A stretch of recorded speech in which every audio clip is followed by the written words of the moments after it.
Oke, halo semua teman-teman. Jadi di video kali ini aku akan sharing tentang salah satu topik yang ada di ekonomi ya, pelajaran ekonomi tentang pergerakan dan pergeseran kurva permintaan. Nah, gimana bentuk kurva permintaan ketika dia bergerak dan bagaimana bentuk kurva permintaan ketika dia bergeser dan apa yang mempengaruhinya akan aku kupas tuntas di sini. Oke, bagi yang tertarik dengan video aku nantinya boleh di-share ke yang lain juga supaya lebih bermanfaat, dan bagi mau bertanya boleh ditulis di kolom komentar. Oke. Bagi yang merasa kebantu dengan adanya video-video dari aku, boleh memberikan dukungannya dengan mengklik tombol subscribe, boleh videonya di-like, di komen, serta share. Oke, thank you, semoga sehat selalu. Next aku mulai ke video pembahasan.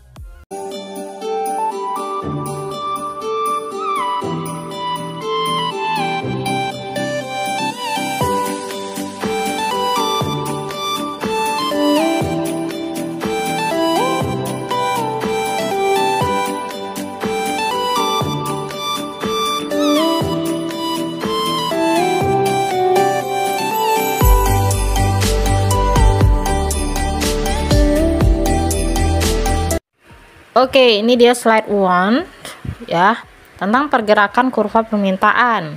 Nah, pergerakan kurva permintaan itu hanya dipengaruhi oleh faktor harga barang itu sendiri. Misalnya nih, kita lagi ngebahas tentang harga spidol. Oke, berarti harga barang itu sendiri berarti harga spidol itu sendiri, kayak gitu ya. Oke, nah berarti hanya dipengaruhi oleh harga barang itu sendiri. Bentuk kurva pergerakan kurva permintaan itu seperti ini. Garis demand-nya cuma satu doang ya. Ini cuma satu aja garisnya. Ini namanya garis demand. Nah, tadi apa yang mempengaruhinya kalau kurva permintaan bergerak? Oke, pintar ya. Yang mempengaruhinya karena hanya faktor harga barang itu sendiri deh. Coba deh kita lihat nih kurva permintaan pasar si apel. Tadinya nih si apel harganya 1000. Oke, ini nggak masuk akal ya. Ini cuma contoh doang ya. Harga apel kan lebih mahal dari ini. Tadinya harga apel 1000 nih.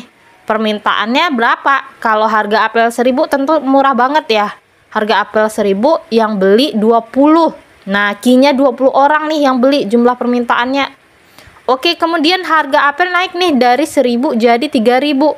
Kalau harga apel naik berdasarkan hukum permintaan, maka jumlah permintaan akan turun. Tadinya yang beli 20 orang nih, sekarang tinggal 10 orang. Oke, nah ini dia kurva permintaannya bergerak dari mana? Dari titik ke titik ya, dari titik A ke titik B.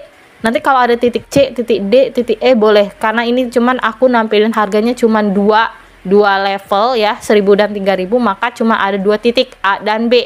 Oke, tapi kalau misalnya nih, kalau harganya naik dari 1000 menjadi 3000, pergerakannya kemana? Ke kanan, ke titik sebelah, maksudnya dari A ke B atau dari B ke A bergeraknya.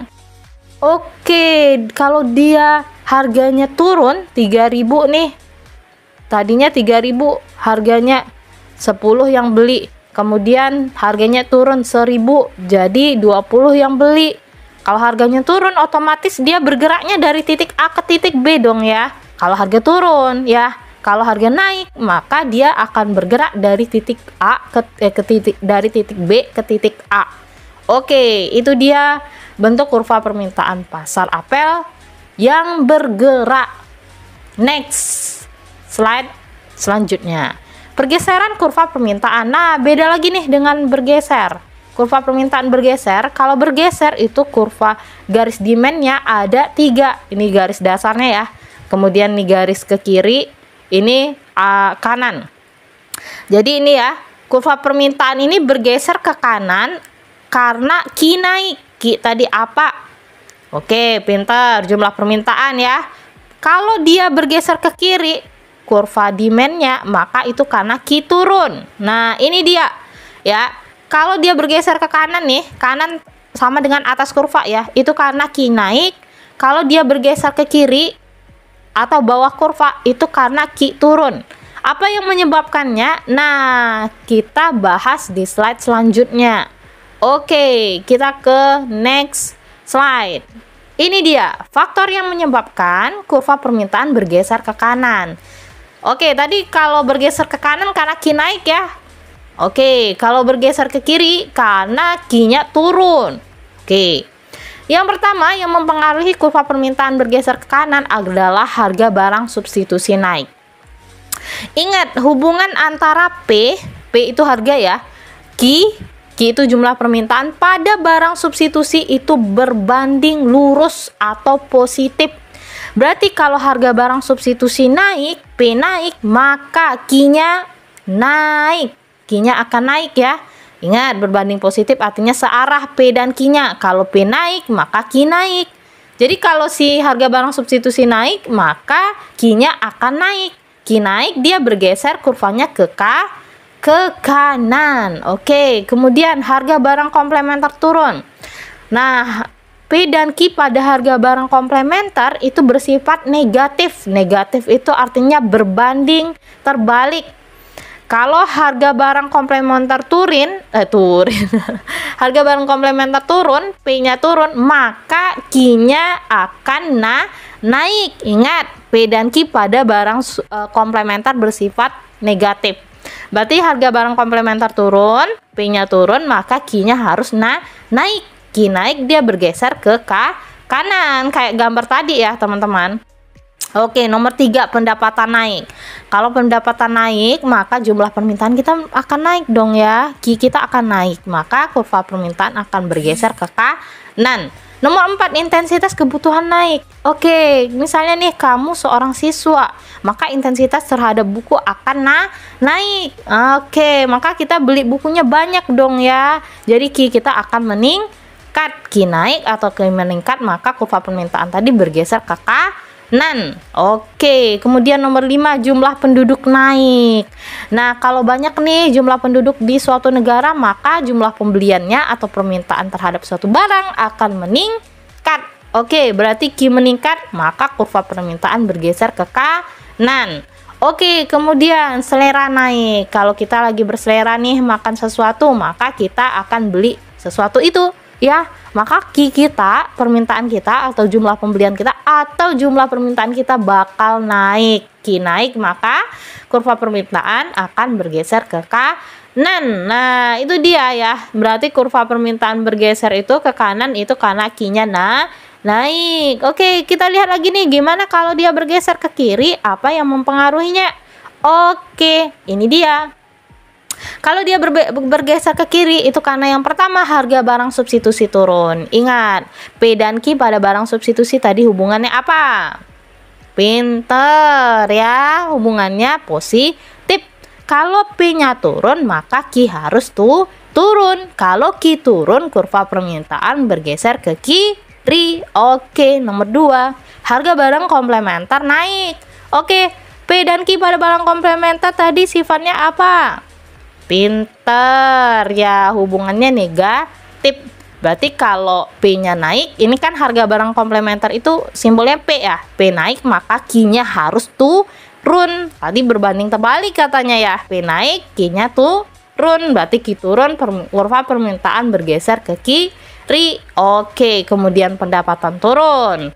Kalau pendapatan kita lagi sedikit, maka jumlah permintaan kita terhadap barang akan turun. Q-nya turun ya. Q turun, geser kurva permintaannya ke kiri. Oke, nomor 4, intensitas kebutuhan turun nih. Tingkat kepentingan kita terhadap barang turun. Kita menganggap barang itu nggak penting-penting banget sama kita, kayak gitu. Oke, berarti kita akan turun. Q turun, kurva permintaan bergeser ke kiri. Oke, nomor 5, jumlah penduduk turun. Kalau jumlah penduduk turun, maka jumlah permintaan terhadap barang akan turun. Maka Q-nya turun ya. Kalau Q-nya turun, maka kurva permintaan bergeser ke kiri. Selera turun. Kalau selera lagi nggak bagus, maka jumlah permintaan kita terhadap suatu barang atau terhadap konsumsi suatu barang akan turun. Q turun, kurva permintaan bergeser ke kiri. Oke, nah itu dia faktor yang menyebabkan kurva permintaan itu bergerak dan bergeser. Jadi kesimpulannya Kurva permintaan bergerak itu hanya dipengaruhi oleh harga barang itu sendiri. Kalau faktor kurva permintaan bergeser, ada kanan, ada kiri, itu dipengaruhi faktor di luar harga barang itu sendiri. Oke, semoga dimengerti ya teman-teman. Kalau mau tanya boleh tulis di kolom komentar, boleh request juga tentang kalian mau bahasin materi apa di next topic. Oke, terima kasih yang sudah hadir di channel aku. So pastinya aku senang banget bikin channel ini lebih rame. Jangan lupa di subscribe dulu channel ini dan boleh aktifkan notifikasi loncengnya supaya teman-teman tidak ketinggalan dengan video-video terbaru yang lainnya. Oke, see you to the next video. Bye bye.